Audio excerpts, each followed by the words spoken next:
നമ്മളിന്ന് പഠിക്കാൻ പോകുന്നത് CBSE 9th ബയോളജിയിലെ 5ാമത്തെ chapter fundamental units of life ആണ്.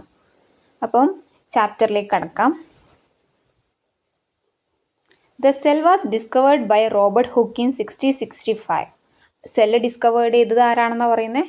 റോബർട്ട് ഹുക്കാണ്. 1665 സെല്ല് ഡിസ്കവേർഡ് ചെയ്തത്. അതിന് കോക്കിൻ്റെ ആകൃതിയാണെന്നൊക്കെ പറഞ്ഞിട്ടുണ്ട്.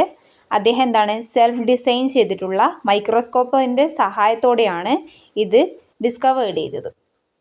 പിന്നെ പറഞ്ഞെന്താണ് ഹണി കോംബ് ലൈക്ക് സ്ട്രക്ചർ. ഇതിന് സെല്ലിന് എന്താണ് ഹണി കോംബിൻ്റെ ആകൃതിയാണെന്ന് പറഞ്ഞിട്ടുണ്ട്. സെല്ലിനെ അദ്ദേഹം ലിറ്റിൽ റൂം എന്നൊക്കെ വിശേഷിപ്പിച്ചിട്ടുണ്ട്. ഇപ്പം താഴെ കാണുന്ന ആ ഒരു മൈക്രോസ്കോപ്പിക് പിക്ചർ എന്താണെന്ന് വെച്ചാൽ അദ്ദേഹം ഉള്ളിത്തോലിനെ മൈക്രോസ്കോപ്പിൻ്റെ അണ്ടറിൽ വെച്ച് നോക്കിയ സമയത്ത് കണ്ട ഒരു ചിത്രമാണ്. അതിൽ സെല്ലിൻ്റെ ഉള്ളിൽ ന്യൂക്ലിയസ് ഉണ്ടെന്നൊക്കെയാണ് ആ ചിത്രത്തിൽ കാണുന്നത്.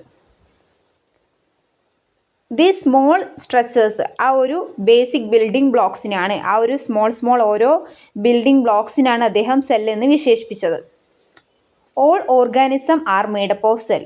അത് നമ്മുടെ എല്ലാ ജീവനുള്ള വസ്തുക്കളെല്ലാം നമ്മളും എല്ലാവരും എന്താണ് സെല്ല് കൊണ്ടാണ് നിർമ്മിച്ചിട്ടുള്ളത്. All organism are made up of cell. Some organism only contain single cell.